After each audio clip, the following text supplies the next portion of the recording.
Is Israel's policy of building civilian communities in the area known as the West Bank the reason there is no permanent peace between Israel and the Palestinians? The answer to that question, despite all the sound and fury regarding the so-called settlement issue, is no. The Israeli settlements in the West Bank are not the major barrier to a peace agreement. A little historical context will make this clear. For 2 decades, before June of 1967, the West Bank, including much of Jerusalem, was controlled by Jordan. During that time, a time when Israel did not have a single settlement, there were numerous Palestinian terror attacks against the nation-state of the Jewish people. In other words, Palestinians committed terror attacks against Israel when there were no settlements. And they committed terror attacks against Israel when there were settlements.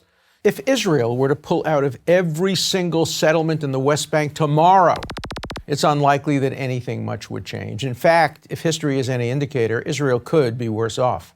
In 2005, Israel abandoned every single community, every house, every farm, every structure it had built in the Gaza Strip.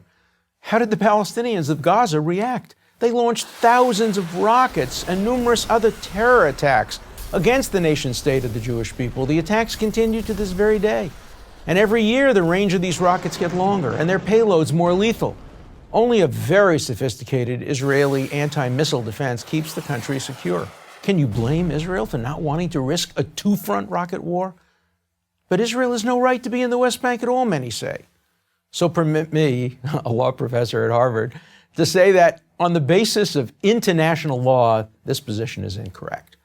Military occupations are clearly permitted under international law following an aggressive attack by a neighboring state. Jordan, Israel's neighbor to the east, attacked Israel in 1967, despite Israel's repeated efforts to keep Jordan out of the Six-Day War. In defending itself against Jordan, Israel captured the West Bank and the eastern part of Jerusalem. Under international law, until a meaningful peace is achieved and all terrorism against it ceases, Israel has every right to retain military control over this area. Since no peace treaty has been reached and the terrorism continues with new attacks threatened almost daily, Israel is under no legal obligation to leave.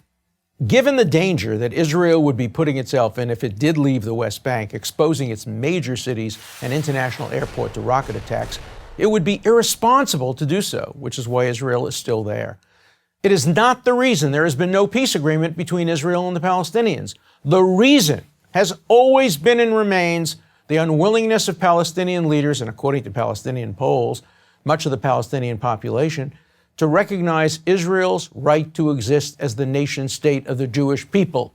Until and unless the Palestinian leadership and the Palestinian people acknowledge that the state of Israel has the right to be free from military assault, from terrorism, from rocket attacks, and from diplomatic warfare, there will be no resolution to the Middle East dispute.